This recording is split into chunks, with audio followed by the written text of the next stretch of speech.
Committee रहती है selection के लिए, जिसमें हमारे स्पीकर साहब भी रहते हैं, लीडर पोजीशन रहते हैं, मुझे भी उसमें रहना होता है। तो 3 महीने पहले भी एक बार ये मीटिंग हुई थी।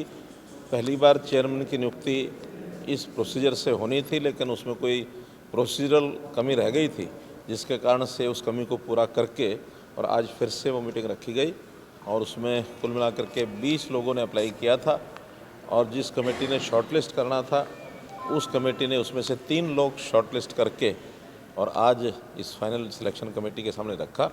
उसमें से हमने एक नाम चयन करके और फाइनल किया है। जो पहले से हायर एजुकेशन काउंसिल में वाइस चेयरमैन इस समय चल रहे हैं, प्रोफेसर केसी शर्मा, जो पहले कुरुक्षेत्र यूनिवर्सिटी में 4 साल तक वाइस चांसलर रहे। अच्छा उनका एक्सपीरियंस है एजुकेशन का, यानी पढ़ाने का भी, और एक प्रकार से एडमिनिस्ट्रेटिव कैपेसिटी तो इसमें से देखी जा सकती है कि वो 4 साल कुरुक्षेत्र यूनिवर्सिटी के वाइस चांसलर भी रहे। उन्हीं को और चेयरमैन के नाते से आज हमने तय किया है और अब उनकी नियुक्ति हो जाएगी और उसके बाद शायद 3 साल की उसकी टर्म है। देखिए ये सब रटियटाई बातें होती हैं और हर कोई जैसा मन में आता अपने हिसाब से वो बोलता है, उसमें मुझे उत्तर देने की आवश्यकता नहीं है। कारण क्या है कि ये सुप्रीम कोर्ट के अंतर्गत ये सारा विषय चल रहा है और जब सुप्रीम कोर्ट में कोई चीज़ होती है तो एक प्रकार से उस विषय पर कमेंट ना किया जाए तो अच्छा होता है।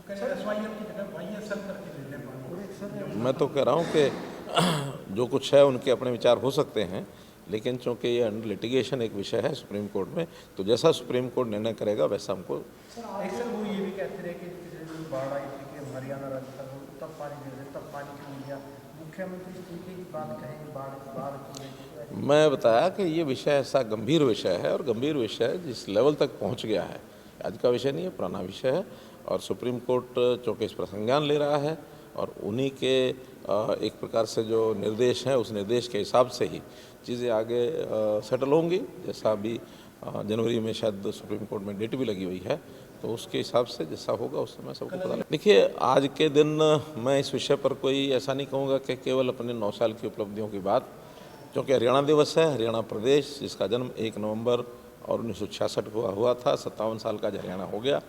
उस समय जो हरियाणा था विशेष पंजाब, क्योंकि पंजाब के साथ हम अलग हुए थे और जो स्थिति थी, चर्चा थी कि नया हरियाणा बन रहा है, इस हरियाणा में तो इतना स्थिति भी नहीं होगी कि अपने एम्प्लॉइज़ को ये तनख्वाह भी दे सकें।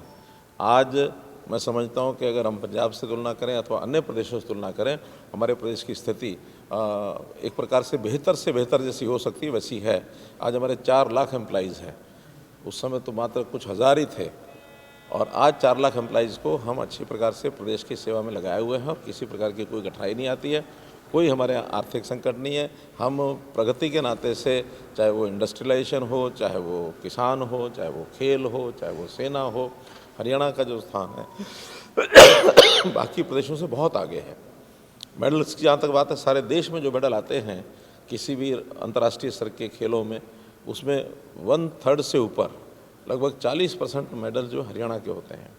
आबादी हमारी मात्र 2% है, सेना में हमारी भागीदारी 10 से 11% है। हम यानी खेती के नाते से न केवल स्वयं आत्मनिर्भर हैं, बल्कि देश के अन्य प्रदेशों की ज़रूरत को, आवश्यकता को भी हम पूरा करते हैं।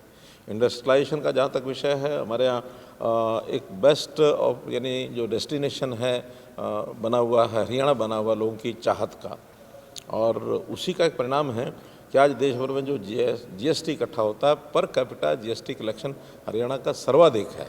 तो ये सारे फैक्टर्स ऐसे हैं जिसमें आप कह सकते हैं कि 57 साल का हरियाणा, सबका अपना अपना योगदान है। मैं आज इसमें कहूँ कि पूर्व की सरकारों का योगदान बिल्कुल नहीं था।